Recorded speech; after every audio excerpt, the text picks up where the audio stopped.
The Planet Creet, a desolate planet filled with nothing except for small rocks, red vines, and little crabs to keep you company.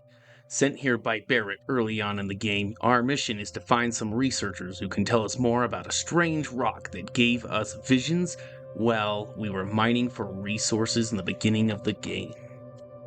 Entering into the research station, you will find nobody around to greet you, and entering in, you will soon find everything in absolute disarray. Entering into the building, you'll be greeted by nothing but some old notes and dusty barrels laying on the floor, leaving you to wonder what happened to the people that were stationed here.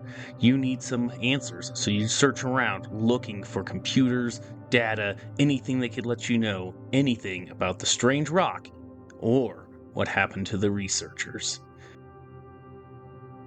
Continuing into the building, you are left with lights left on, clothes still ready to be worn, drinks still laying out, ready for their morning coffee. Refrigerators are still stocked, and the stock rooms still have plenty of supplies. So what happened here? Coming into the main living quarters of the people that were here, you see the cafeteria, a little bit disarrayed but still operational, with plants still thriving and vending machines still ready to give you a tasty treat. Heading up the stairs, you enter into the bedroom of the people that once lived here, and to your surprise, you find a computer still operational. Booting on this computer, you are greeted by several entries by Hayden Wynn, a xenobiologist who used to research at this station. Here you'll find several entries where he talks about finding giant spiders, Ashta specimens, and arthropods, and how they are trying to use them as weapons. He describes something called an NCI, which is a device that they can put onto an alien and allows them to control what the alien does. And the idea is to turn them into super alien soldiers. He then goes on to talk about how they find these giant species of lobsters or arthropods and how they are moving to now the research station that you are in now on Crete. With no other information to go on and room still empty, you continue your exploration of the facility. Continuing now into the main research section of the facility, you are greeted by containers filled with some sort of strange organism, scientists dead on the ground, some containers strewn all over the floor, and a giant containment room with broken glass, blood, and claw marks. What happened here? Following the trail of clues of blood and dead scientists, you head over to find another computer. Opening it up, you have notes that read as followed. My staff and I just arrived this morning, and I'm not surprised to find the facility completely operational. As usual, the United Colony spared no expense. It's all very exciting. Inspirational, really, knowing you have full support of the decision makers. I have to admit, I was surprised to learn that the lab is closely guarded secret, located in Free Stellar Collective space, no less. But we go where the work takes us. Xeno-warfare is an evolution of armed ground conflict. We know it, and the Freestar Collective surely knows it as well. Forget what the calendar says, this is 1942 all over again. We may as well be in the Manhattan Project, racing to create the game changer before the other side. So to that effect, I'm overjoyed to officially announce Project Pet Shop Phase 1 is a go. The next entry, titled Arthropods, reads as follows. The arthropods are, in a word, incredible. Calm, easy to work with, and they even allow themselves to be fitted with the NCI without much trouble. Synchronization has thus far been nearly instantaneous, and their control fidelity has remained at 95 to 97% range. They've passed all environmental survivability tests as well. Hot, cold, low, or no oxygen. I'm pretty sure these things could operate effectively in any environment. Most promising is how well they've already integrated with the Red Devils, who have joined us for a period of extended training. After all, they're leading the creatures into combat, so it's critical they establish a war bond. The third entry reads, Success! After months of Testing a variety of extraterrestrial species, I'm overjoyed to report that we have finally found a species that will serve as the backbone of the United Colony's Xeno-Warfare Division. The arthropods are everything we hope for and more. Imagine a pack of alien beasts suited to any terrain, capable of instantly obeying any command. I have designed these beasts obedient pests, but we will just call them stalkers. I think it may finally be time to crack open that bottle of Chateau Avignon 2170. The last entry, titled The Red Devils, reads, "The Red Devils' progress with the Stalkers has been nothing less than amazing. Now I see why they are so highly regarded in UC military circles.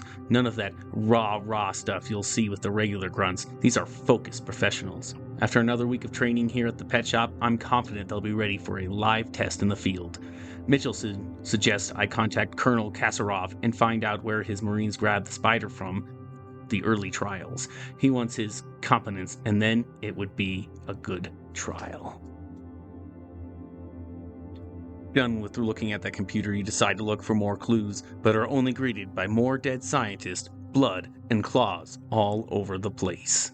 You continue down the halls wondering what exactly happened here, but you are about to find out what you worst feared. Continuing along the hallways, you will eventually find the body of Dr. Whitten himself. Next to him, some credits and a computer detailing exactly what happened. They read as follows. Terramorph specimen. Thanks to the UC Marines, we now have the second piece of the puzzle, a fully grown alpha predator. According to my research, a group of astrogeologists made first contact nearly 100 years ago on some random moon. The creature didn't appear to be indigenous and was alone. There's currently no record of how it got there, so it was sheer cosmic chance that the astrogeologists found it, or rather, it found them. Scientists were quick to categorize it Occasia Machina, roughly killing machine. The UC Marines tasked with taking it down chose a simpler name, Terramorph. I read the official record once. Of the 8-person squad, only 2 of the grunts survived, and one of those lost 2 legs. Such an exciting time to be in Xeno-Warfare. The final entry, titled NCI Fitting Today. Today we fit the Terramorphs with the NCI. If our experience with the grunt's first dropped off creature is any indication, our sedation window will be around 15 minutes. We better make them count. After reading this, it becomes clear that something happened with some sort of creature that this lab had created. Turning off the computer, you turn to find a audio file. And well, just take a listen. It's loose. The Terramorph is loose. We can't stop it. When we tried to sync with the neural control interface, it just completely flipped out. Broke through its containment chamber like it was made out of paper. It killed Michelson, Cobb, and Sumatri in all of 1 minute. I'm not even sure where it is now. It took off deeper into the facility. A security detail went in after it, but good friggin' luck. When I know it's safe, I'm going to make a run for the comm relay. Try to call in the cavalry. This is Hayden Wynn, lead xenobiologist. Wishing he had gone to dentist school like his parents wanted. Now everything was crystal clear. The scientists here were genetically engineering super aliens, and that alien got out. Continuing down through the hallways, you'll eventually come across some aliens, sucker things, on the ground, another body, and 2 more audio files to hear the last of what the research crew has to say. We're dead. We're all dead. The comms relay has been trashed. The whole room is trashed. We can't call for help. I can hear the Terramorph roaring somewhere. And more people screaming.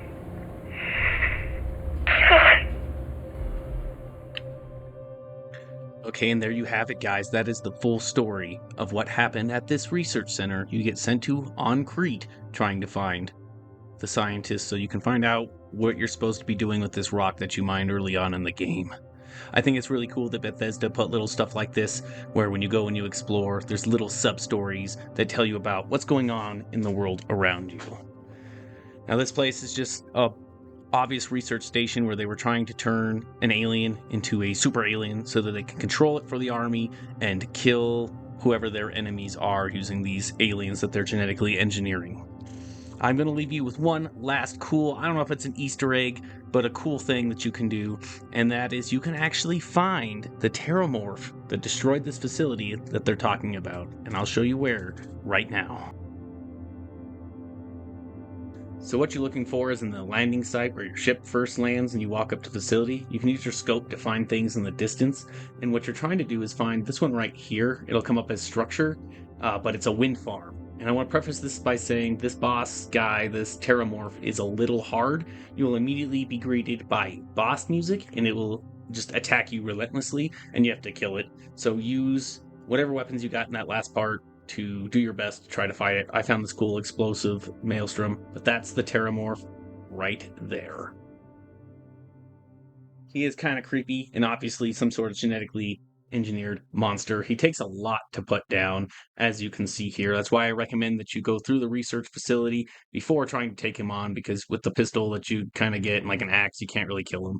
He doesn't have too much craziness on him. It's just cool that you can run into this and then go to the research center and figure out exactly what it is that you're looking at. There's also a version, like a sub version of the monster called stalkers that were mentioned in the computers that you read. You can find those just wandering around anywhere on the planet. It's also a kind of cool thing. But with that, I'm going to leave you guys to it. Please like and subscribe if you like this video. I want to do more videos like this. Please comment any recommendations that you have or anything that I can change to make this better. But as always, thank you guys so much for watching.